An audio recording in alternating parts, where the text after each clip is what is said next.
নমস্কার বন্ধুরা, shout with Dipanjan চ্যানেলে আপনাদের সকলকে স্বাগত জানাই। আপনারা শুনছেন শ্রীমদর্শন। শ্রীমদর্শন 16টি খণ্ডে সম্পূর্ণ। ভগবান শ্রীরামকৃষ্ণদেবের অপার অনুগ্রহে এই গ্রন্থের প্রথম ভাগের প্রথম সংস্করণ 1366 বঙ্গাব্দে ও ইংরেজির 1960 খ্রিস্টাব্দে প্রকাশিত হইয়াছিল। তদবধি ভক্তগণের চাহিদাতেই একের পর এক সংস্করণ প্রকাশ করা সম্ভব হইতেছে। শ্রীমদর্শনের মূল আবেদন, গৃহে বাস করিয়া কি প্রকারে দেবভাবে জীবনযাপন করা যায়, কিভাবে বেদ বর্ণিত উপায়ে সুখ দুঃখ সমভাবে গ্রহণ করিয়া সংসারে শান্তিতে বাস করা সম্ভব হয়। এই পুস্তকে আছে পরমহংসদেবের ও মায়ের কিছু নূতন কথা, আর স্বামীজি প্রমুখ অন্তরঙ্গ সন্তানদের কথা, আর আছে কথামৃতকার দ্বারা কথামৃতর ব্যাখ্যা এবং শ্রীরামকৃষ্ণ জীবনালোকে উপনিষদ, গীতা, ভাগবত, পুরাণ, বাইবেল আদি শাস্ত্রের আলোচনা।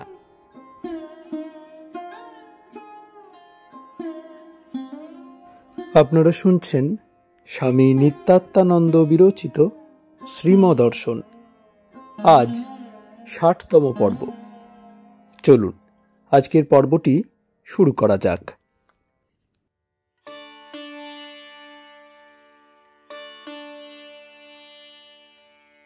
শ্রীম ভক্তদের প্রতি। কর্মের ভিতর থাকলে ব্রহ্মাবস্থা, সমাধি হয় না। কুরুক্ষেত্রে যুদ্ধ শেষ হয়ে গেলে শ্রীকৃষ্ণের একবার ওই অবস্থা হয়েছিল। ওই দেখে পাণ্ডবরা ভীত হয়ে গেলেন, ভেবেছিলেন বুঝি দেহত্যাগ করলেন। খুব রেয়ার হতো বলেই ওরা বুঝতে পারেননি কত কাজ তার। জন্ম থেকে শেষ পর্যন্ত সর্বদা কাজ করেছেন, কিন্তু ঠাকুরের সর্বদাই হতো, একদিনের মধ্যেই বহুবার হয়েছে। একবার 6 মাস ওই অবস্থায় সম্পূর্ণ লীন হয়েছিলেন। চৈতন্যদেবেরও হয়তো পুরীতে।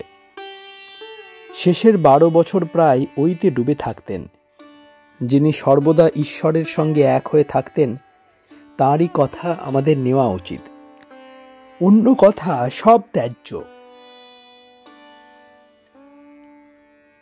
ঠাকুর বলেছিলেন, পুকুরের জল কুচো পানায় ঢাকা। একটা ঢিল মারল, তাতে খানিকটা জল দেখা গেল, আবার সব নাচতে নাচতে গিয়ে ঢেকে ফেলল। তেমনই আমাদের মন, চোখের সামনে অবিদ্যার পর্দা পড়ে আছে, তাকে দেখতে দিচ্ছে না। এটি কখনো একটু সরিয়ে নিলে একটু দেখা যায়, একটু উদ্দীপন হয়, আবার ঢেকে যায়। সর্বদা সাধু সঙ্গ করলে এটি হয় না, তাই সাধু সঙ্গের বড় দরকার। সাধু সঙ্গে সর্বদা উদ্দীপন হয়, কখনো মন একটু উপরে ওঠে, আবার নেমে যাচ্ছে। মনের গতি নিচে নেমে যাওয়া, যেমন জল নিচে যায়। পতনের ভয় পদে পদে, পতনের সময় বুঝবার জো নেই যে পতন হচ্ছে। এমনি কলম বাড়া পথ। ঠাকুর বলেছিলেন, কেল্লায় গাড়ি কত নিচে নেমে গেছে প্রথম বোঝা যায় না। যখন দেখতে পায় সামনে 3 তলা ঘর, তখন বুঝতে পারে কত নিচে নেমে এসেছে। তাই ঠাকুরের এক কথা, সাধু সঙ্গ, সাধু সঙ্গ, সাধু সঙ্গ, নিত্য নিয়মিত সাধু সঙ্গ। তাতেই কেবল হুঁশ থাকে। শ্রীম সিঁড়ির ঘরে বসা। এখন সন্ধ্যা। কয়েকজন ভক্ত আসিয়াছেন। একটি যুবক মঠের বিবরণ দিতেছেন। আজ তার পালা ছিল। এই যুবকটিকে মহাপুরুষ মহারাজ ছাড়িয়া দিতে বলিয়াছেন। সমস্ত সম্পর্ক সম্পূর্ণরূপে ত্যাগ করিতে বলিয়াছেন। মহাপুরুষ মহারাজ বলছেন, এখনই ছেড়ে দাও। আমাদের পরামর্শ এই মুহূর্তে ছাড়ো, এতে মনুষ্যত্ব নষ্ট হয়ে যায়। তাই ঠাকুর উকিলদের সেবা গ্রহণ করতে পারতেন না, বুদ্ধি নাশ হয়ে যায় এতে। ওটা আবার একটা ব্যবসা, ও ব্যবসা করতে নেই। অর্থের প্রয়োজন থাকলে অন্য ব্যবসা করো, ওকালতি নয়। প্রেস ও পাবলিকেশন ভালো, ইন্টেলেকচুয়াল কাজেও। শ্রীম যুবকের প্রতি, ল পড়া ভালো, কিন্তু প্র্যাকটিস ভালো না। ল পড়লে অনেক কিছু জানা যায়, শেখা যায়। হিন্দু ল কি সুন্দর, ধর্মমূলক। ল অফ এভিডেন্স, জুরিসপ্রুডেন্স এসবও ভালো। যাজ্ঞবল্ক্য, মনু, পরাশর, ব্যাস, বশিষ্ঠ ঋষিরা হিন্দু ল করেছেন। আর কিছু কথা হলো? যুবক, মহাপুরুষ মহারাজ শুক্লাল বাবুকে একটা সংবাদ পাঠিয়েছেন আমার মারফত।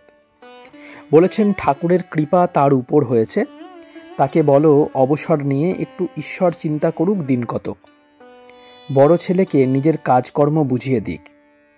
জেনারেল লাইনে পড়িয়ে লাভ নাই আজকাল, এর চাইতে ঢের ভালো নিজেদের কাজ করা। যুবক, একজন সাধু একজন ভক্তকে বলেছিলেন সৎ কাজে শুক্লাল বাবুর কিছু দান করা উচিত।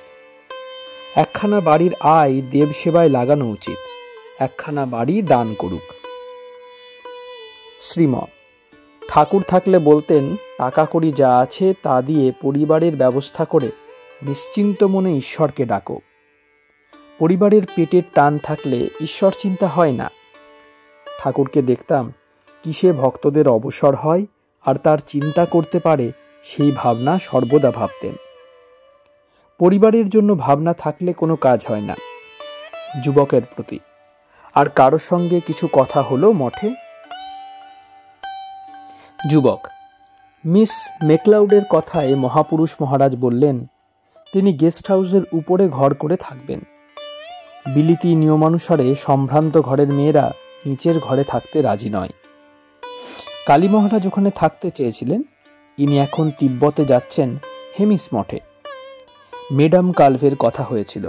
বললেন মঠের ঠাকুর ঘরে হাঁটু গেড়ে গান গেয়েছিলেন জোর হাতে। সে কি গলা! সুর কোথায় উপরে উঠিয়ে দিলে আবার নামিয়ে আনলে ধীরে ধীরে, যেন অনন্তে মিলিয়ে দিলে। মনে হচ্ছিল যেন কতকগুলি কোকিল এক সঙ্গে গাইছে। এত সুমিষ্ট আর উঁচু এর কণ্ঠস্বর। ওয়েস্টে সারা জগৎ ভরে ওর নাম। স্বামীজির বড় ভক্ত। শ্রীম আর কিছু কথাবার্তা হলো কোনো সাধু ভক্তের সঙ্গে? যুবক, মায়ের কথা বলেছিলেন বড় নলিনী। মা বলতেন বাবুরাম একবার তার মাকে বলেছিল, মা, ঠাকুর যা ভালোবাসেন তোমার ভালোবাসা তার কাছে কিছু না।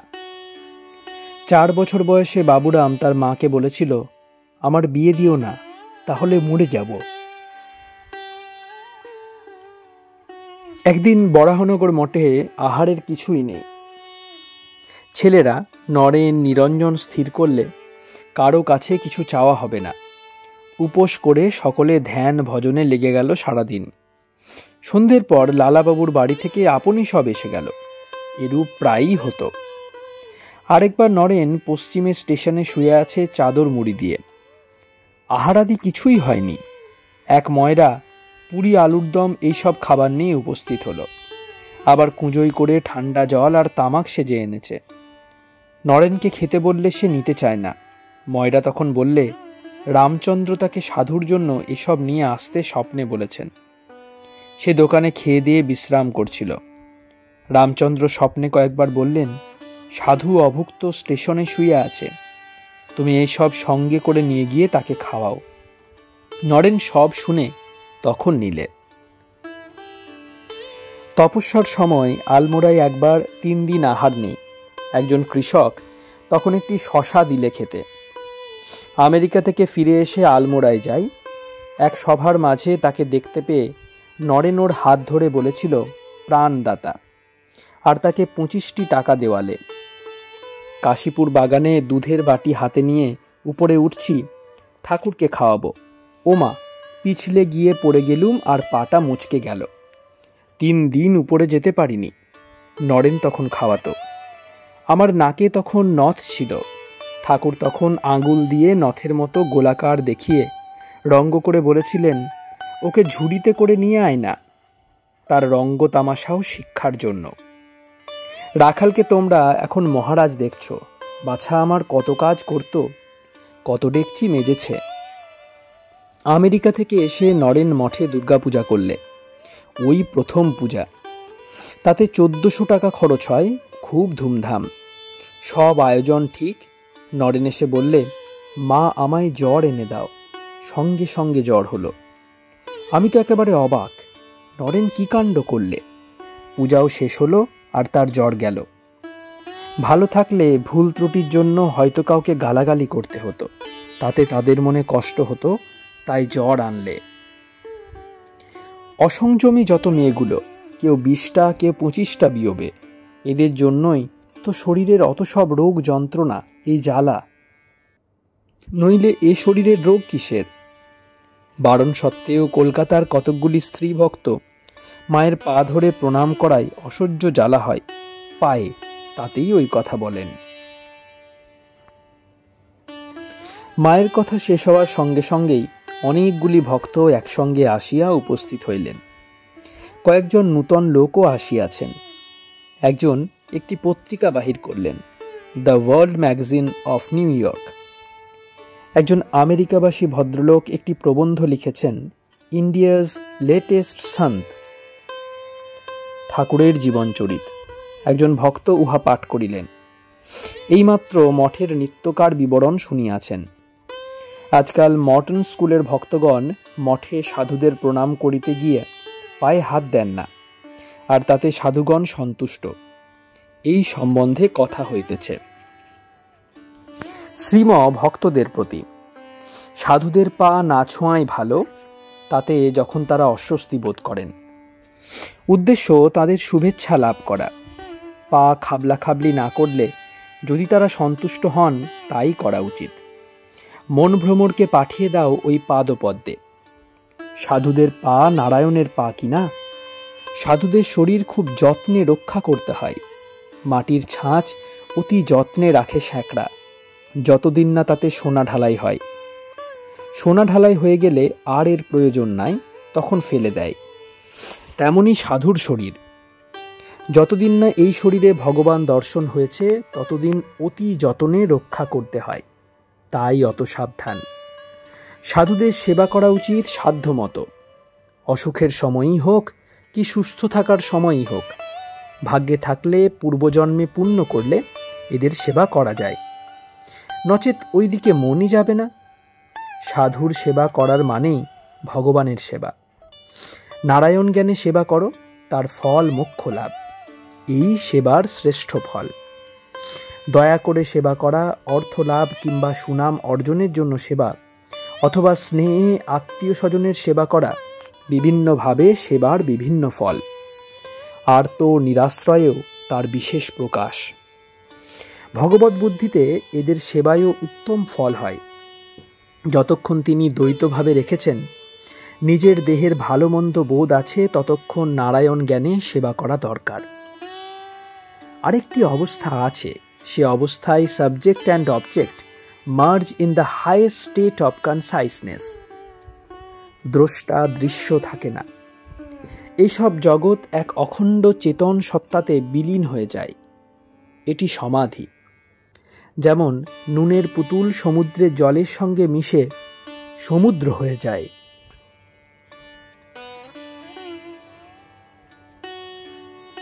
সেখানে তুমি আমি নাই, সেব্য সেবক নাই, জগৎ নাই, একমাত্র অখণ্ড সচ্চিদানন্দ ব্রহ্ম। সে অবস্থাকে লক্ষ্য করে বেদ বলেছেন, সর্বং খল্লিদং ব্রহ্ম, ছান্দোগ্য উপনিষদ। এই অবস্থা যার সর্বদা হতো, এমন একজনকে আমরা দর্শন করেছি। সে অবস্থার পর কেউ গাছের পাতা ছিঁড়লে চিৎকার করে উঠতেন, কষ্ট হতো। তখন সর্বত্র ব্রহ্মসত্তা অনুভব করতেন। শ্রীম কিয়ৎকাল নীরব রহিলেন, কি ভাবিতেছেন। শ্রীম যুবকের প্রতি, ঠাকুর একবার নরেন্দ্রকে বেদান্ত শিখিয়েছিলেন। বললেন, 10টা পাত্রে জল রয়েছে, আর তাতে সূর্যের প্রতিবিম্ব পড়েছে। এখন কটা সূর্য দেখছিস? নরেন্দ্র বললেন, 10টা প্রতিবিম্ব সূর্য আর একটা সত্যিকার সূর্য। ঠাকুর বললেন, আচ্ছা, একটা পাত্র ভেঙে ফেলো, এখন কটা? নরেন্দ্র উত্তর করলেন, 9টা প্রতিবিম্ব আর একটা সত্যিকার সূর্য। ঠাকুর পুনরায় বললেন, এরূপ করে 9টা পাত্র ভেঙে ফেলো, এখন কি দেখছিস? নরেন্দ্র জবাব দিলেন, একটা প্রতিবিম্ব সূর্য ও একটা সত্যিকার সূর্য। ঠাকুর আবার বললেন, এই পাত্রটাও ভাঙ, এখন কি রইল? নরেন্দ্র বললেন, এখন সত্যিকার সূর্য রইল। ঠাকুর উত্তর করলেন, না রে, ও হলো না। একটা রইল, কি রইল তা বলবে কে? যে বলবে সেই নেই। তাই বলেছিলেন বিদ্যাসাগর মশাইকে, সব উচ্ছিষ্ট হয়ে গেছে, ব্রহ্ম উচ্ছিষ্ট হননি। মানে মুখে যা বলা যায় তাই উচ্ছিষ্ট, ব্রহ্মকে মুখ দিয়ে অর্থাৎ বাক্যাদি দ্বারা প্রকাশ করা যায় না। ব্রহ্মজ্ঞান সমাধি কি, এ দুটি দৃষ্টান্তে বেশ বোঝা যায়। উপনিষদেও এমন সরল ও সুন্দর উদাহরণ নাই। এখন রাত্রি 10টা। মর্টন স্কুল, 11ই অক্টোবর 1922 খ্রিস্টাব্দ, 24শে আশ্বিন 1329 সাল, বুধবার, কৃষ্ণা অষ্টমী। চতুর্থ অধ্যায়, ভক্ত জীবন সংগঠনে শ্রীম। 1। মর্টন স্কুলের ছাদ। এখন সন্ধ্যা হয়। নিত্যকার ভক্তগণ অনেকে আসিয়াছেন, কেহবা অফিস হইতে সোজা আসিয়াছেন। আজ পালা ছিল বড় অমূল্যর মঠে যাইবার। তিনি সরকারি কর্ম করেন। শ্রীম মঠের বিবরণ তাঁর কাছে এই মাত্র শুনিলেন। তিনি চেয়ারে বসিয়া আছেন উত্তরাস্য। আজ বৃহস্পতিবার, 12ই অক্টোবর 1922 খ্রিস্টাব্দ, বাংলা 25শে আশ্বিন 1329 সাল, কৃষ্ণা সপ্তমী। সন্ধ্যার আলো আসিলে আধ ঘণ্টা সকলে ধ্যান করিলেন। বাইরে হিম পড়িতেছে, তাই সকলে সিঁড়ির ঘরে আসিয়া বসিয়াছেন। এইবার শ্রীম সৎসঙ্গের মাহাত্ম্য কীর্তন করিতেছেন। শ্রীম বড় অমূল্যর প্রতি। সাধুসঙ্গ বই আর উপায় নেই, তাই মঠে যাওয়া খুব ভালো। আবার ওদিকটাও লক্ষ্য রাখতে হয়, অফিসের কাজে ক্ষতি না হয়। প্রথম স্টিমারে গিয়ে প্রথম ফিরতি স্টিমারে ফিরে এলে হয়। বড় অমূল্য। আমার অফিস আজকাল একটাই। শ্রীম আহ্লাদে, সব ঠাকুরের ইচ্ছা। এই যে সুবিধা হলো তাও তিনিই করে দিয়েছেন। সকালে মঠে বসে 1 ঘণ্টা বেশ জপ ধ্যান করতে পারবেন। এ কি কম সুবিধা হলো? এটি উপভোগ করা উচিত। ওই সব স্থানে জপ ধ্যান করা আর বাড়িতে বসে করা অনেক তফাৎ। ওসব স্থানে আগুন দাও দাও করে জ্বলছে, একটু কিছু করলেই চৈতন্য হয়ে যায়। ওসব স্থানে সাধুরা কত সাধন ভজন করেছেন, কত ভাবে কেঁদেছেন তার জন্য, তারপর দর্শন। এখনো চলছে ওই সব। স্বামীজি, রাখাল মহারাজ, বাবুরাম মহারাজ, হরি মহারাজ প্রভৃতি সাধুরা কত ডাকা ডেকেছেন ওখানে। এখনো তারক মহারাজ রয়েছেন। মঠ পবিত্র হয়ে গেছে, মহাতীর্থ। আরেকটি মহাতীর্থ দক্ষিণেশ্বর, পৃথিবীর মধ্যে সর্বশ্রেষ্ঠ তীর্থস্থান। ভগবান নরদেহে ওখানে 30 বছর ছিলেন। ঠাকুরের লীলাস্থল দক্ষিণেশ্বর। প্রথমে সাধন, তারপর নানা রূপে ঈশ্বরের সঙ্গে দিব্য বিলাস, আর শেষে ভক্ত সঙ্গে প্রেম আস্বাদন। এ সবেরই লীলাভূমি দক্ষিণেশ্বর। ঠাকুর বলেছিলেন, তিনি পঞ্চবটিতে মাটির উপর পড়ে থাকতেন।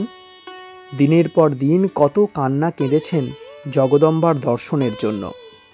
সাপ উপর দিয়ে চলে যেত, হুঁশ নেই। তারপর মায়ের দর্শন পেয়ে কথা কয়ে তবে শান্তি। মঠের আর দক্ষিণেশ্বরের সব দেখতে হয় খুঁটিনাটি করে, গাছপালা পর্যন্ত।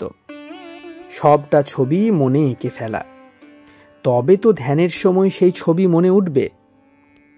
ছোট্ট একটি ফুল গাছের কথা মনে পড়লেও সম্পূর্ণ ছবিটি এসে পড়বে সঙ্গে সঙ্গে। তখন ক্রমে ঠাকুরকে মনে পড়বে আর মা কালীকে। যাদের নিত্য কিংবা প্রায়ই যাবার সুবিধা হয় না, ভালো করে দেখা থাকলে বাড়িতে বসেও তাদের মনকে ওসব মহাতীর্থে পাঠিয়ে দিতে পারে অনায়াসে। আমরা নিজেও তাই করি। ঠাকুরের মহাবাক্য রয়েছে, মন যেখানে তুমিও সেখানে। শ্রীম ভক্তদের প্রতি সাধু মাত্রই নারায়ণ, তাই সকলকেই শ্রদ্ধা করা উচিত। সকলের কাছে বসতে হয় আর তাদের কথা শুনতে হয়, কিন্তু চলতে হবে একজনের কথাই, শ্রী গুরু যিনি। কাজ করা তার কথা মতো, নইলে যে গোলমাল হয়ে যাবে সব। 5 জনের কথায় চলতে গেলে নানা মুনির নানা মত, কিন্তু সকল সাধুদেরই ভক্তি শ্রদ্ধা করা আর সাধ্য মতো সেবা করা। শ্রীম রমেশের প্রতি সব তার অন্ডারে ঠাকুর বলেছিলেন, সব তাঁর হাতে। যারা খুব নিকটে থাকে তারা সব দেখতে পায়, যেমন পুতুল নাচ। যারা নিকটে বসে তারা দেখতে পায় অপর একজন ধরে নাচাচ্ছে। যারা দূরে থাকে তারা মনে করে পুতুল আপনি নাচছে। ওইরূপ মানুষ সব যেন কাঠের পুতুল, সব করাচ্ছেন তিনি হৃদয়ে থেকে। মানুষ মনে করে আমি করছি। যারা তাঁর নিকটে গেছে, তার দর্শন লাভ করেছে, তারা দেখতে পায় তার হাত। যন্ত্রারুড়ানি মায়া। জনৈক ভক্ত ধ্যান করতে বসলে মন নানা দিকে ছড়িয়ে পড়ে, এখন স্থির হয় কি করে? শ্রীম অভ্যাস করতে করতে হয়। একদিনে কি আর হয় মন স্থির? বাসনায় সর্বদা দোলাচ্ছে। তবে যদি কেউ চায় মন স্থির করতে, তার উপায় আছে। ভগবান যা বলেছেন তা পালন করতে হয়, অন্তত চেষ্টা করতে হয়। অভ্যাস আর বৈরাগ্য দ্বারা হয়। গীতায় আছে, অভ্যাসেন তু কৌন্তেয় বৈরাগ্যেন চ গৃহ্যতে। অভ্যাস করতে যাওয়ার পূর্বে চাই দৃঢ় সংকল্প, রেজলিউশন, আমি করবই, এরূপ প্রতিজ্ঞা। তারপর সকাল, মধ্যাহ্ন ও সন্ধ্যায় বসতে হয় ঠিক সময়ে। আজ এখন কাল তখন করলে হবে না। একটি আদর্শ স্থির করে তাতে ছড়ানো মনটিকে ধৈর্য সহকারে কুড়িয়ে এনে লগ্ন করতে হয়। মন চঞ্চল বালকের মতো পালাতে চায়, খুব যত্ন সহকারে বারবার চেষ্টা করে বসানো চাই। একেই অভ্যাস বলে। আর বৈরাগ্য মানে সৎ অসৎ বিচার। ঈশ্বর সত্য আর সব অনিত্য। দেহ যে অত প্রিয় তাও অনিত্য, এ বিচার করতে হয়। কখন দেহ চলে যায় তার নিশ্চয় নাই। জন্মের সময় যে প্রতিজ্ঞা করে এসেছি তার ভজন করব, সে কথা পালন করা উচিত। আর বেদ ও অবতার বলছেন, মানুষের সর্বশ্রেষ্ঠ উদ্দেশ্য এই শরীরে ঈশ্বর দর্শন করা। আমি তার জন্য করলুম কি, এসব চিন্তা করতে হয়। আরেক উপায় আছে। প্রথমে মনকে মঠে পাঠিয়ে দিতে হয়। মঠের বাড়িঘর, গাছপালা, মন্দির প্রভৃতিতে সে ঘুরতে থাকুক। তারপর ধীরে ধীরে ধ্যানের বস্তুটিতে, আদর্শে, যেমন ঠাকুরে বসিয়ে দিতে হয়। কখনো মনে করা সাধুদের সঙ্গে বসে আছি, তারাও ধ্যান করছেন, আমিও ধ্যান করছি। ধ্যান মানে বাইরের নানা বস্তু থেকে মনটি উঠিয়ে দিয়ে আদর্শে, ধ্যেয় বস্তুতে লগ্ন করা। একজন সিতার শিখছে, প্রথমটা ভারী বেসুরো হচ্ছে, আঙুল ঠিক পড়ছে না তারগুলোতে। একটা ধরতে গিয়ে অপরটাকে হাত পড়ে যাচ্ছে। দৃঢ় সংকল্প থাকলে এই বেসুরো ভাব কেটে যাবে ক্রমে। তখন রাত 2টোর সময় বসে বাজাও, ঠিক বাজবে অন্ধকারেও। ডাক্তার কার্তিক, মানুষ ইচ্ছে করলেই কি ব্যাকুল হতে পারে ঈশ্বরের জন্য? শ্রীম ব্যাকুলতা ঈশ্বর লাভের তীব্র ইচ্ছা, তা কি আর তিনি আমাদের ইচ্ছায় দেবেন? তা নয়। তার যা ভালো মনে হয় তাই করেন। তবে আমাদের চেষ্টা করা উচিত আর প্রার্থনা, বাবা আমায় জানিয়ে দাও আমি তোমার ছেলে, এই বলে। আমাদের ইচ্ছায় করতে গেলে যে তার সব গোল হয়ে যাবে। তিনি সমস্ত বিশ্বটাই তাঁর ইচ্ছায় চালাচ্ছেন। আবার একটা ব্যক্তিকেও, ইন্ডিভিজুয়ালকেও চালান। আবার পিঁপড়ের গতিবিধিও তাঁরই কাজ। শ্রীম ভক্তদের প্রতি বিকারের রোগী কি না চায়। বলে, এক জালা ঠান্ডা জল খেতে দাও, এক থালা পান্তা ভাত খেতে দাও, কিন্তু কেউ তা দেয় না। তাতে দুয়েরই বিপদ। কোবরেজ বসে ভড়র ভড়র করে তামাক খাচ্ছে, যেন কোনো কথা তার কানে যাচ্ছে না। আত্মীয়রা হয়তো কেউ বললে, মশাই এক জ্বালার জায়গায় একটুখানি জল তো দিন। আহা, চাইছে অমন করে। অমনি ধমক দিচ্ছে, না, ও বিষয় তোমরা কি জানো? যাতে ভালো হয় তাই আমি করব। এক বিন্দুও দিলে না জল। ছেলে মাকে ধরেছে ঘুড়ি কিনবার পয়সা দাও, খাচ্ছে না, কাঁদছে আর আছাড় পিছড় খাচ্ছে। মা এলো, কিন্তু পয়সা দেওয়ার নামটিও নেই। উল্টে ধমধম করে পিঠে লাগিয়ে দিলে কয়েক ঘা। কেন? না মা জানে এতে ছেলের অনিষ্ট হবে। বাড়ির ছাদ ভাঙা, ঘুড়ি উড়োতে গিয়ে পড়ে যাবে আর হাত পা ভাঙবে। যাতে আমাদের মঙ্গল হবে ঈশ্বর তাই করেন। ওর কার্যের ক্রিটিসিজম করা উচিত নয়। ওসব করা একেবারে ফুলিশনেস। বেদ বলছেন ঈশ্বর সর্বমঙ্গলময়। শ্রীম ডাক্তার কার্তিকের প্রতি। পূর্বজন্মের সংস্কার, এটা হলো ব্যাকুলতার জেনারেল রুল। যত বড় সংস্কার ততখানি ব্যাকুলতা। কৃপার কথা স্বতন্ত্র। ঠাকুর বলেছিলেন, একজন এক বোতল মদ খেল, কিন্তু তার কিছুই হলো না। আর একজনের এক গ্লাস খেতে না খেতেই নেশা, একেবারে বেহুশ। তার মানে এই, সে সারা রাত ধরে মদ খেয়েছে, তাই এখন এক গ্লাসেই বেহুশ।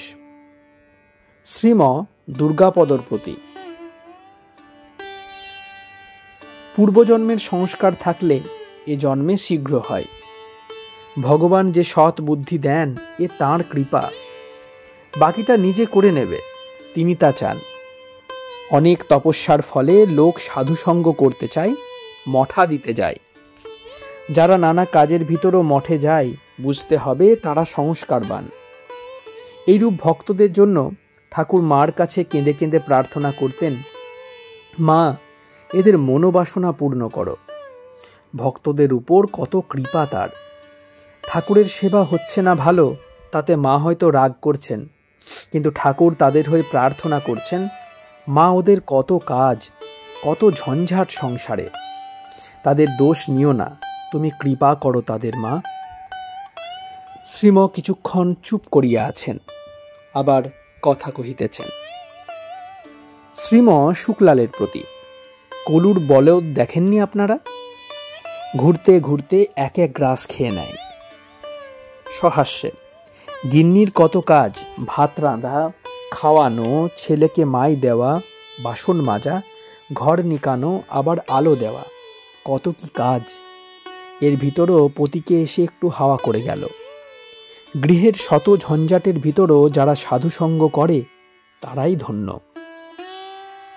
সাধুসঙ্গ সাধুসঙ্গ, এ বই আর উপায় নেই।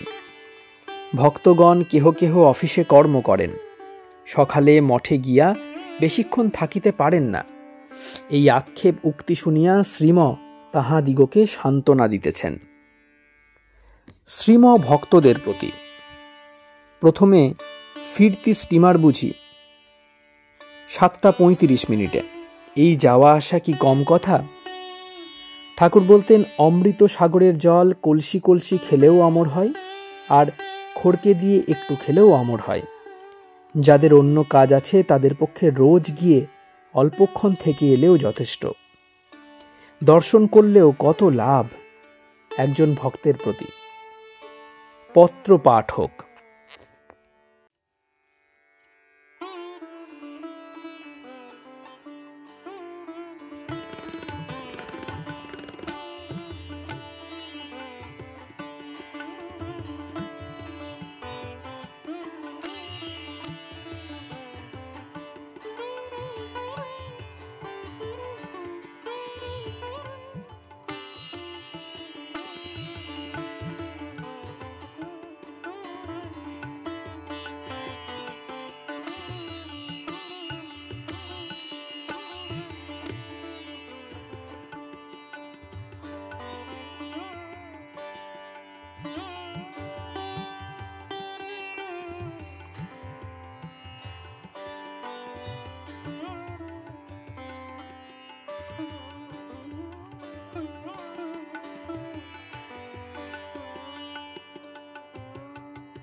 আপনারা শুনছিলেন স্বামী নিত্যাত্মানন্দ বিরচিত শ্রীমদর্শন। আজ ৬০তম পর্বটি পরিবেশন করলাম। আমাদের পর্বগুলি কেমন লাগছে আমাদের জানান। কোনো সাজেশন থাকলে অবশ্যই দিতে পারেন। আমাদের ভিডিওগুলি আপনাদের বন্ধুবান্ধব এবং পরিবার পরিজনদের মধ্যে শেয়ার করে দিন। ভিডিওগুলি লাইক করুন, শাউট উইথ দীপাঞ্জন চ্যানেলটি সাবস্ক্রাইব করুন এবং প্রতিনিয়ত আপডেট পাওয়ার জন্য বেল আইকনটি অবশ্যই প্রেস করে দেবেন। অনেক অনেক ধন্যবাদ। নমস্কার, ভালো থাকবেন। জয় ঠাকুর, জয় মা, জয় স্বামীজি।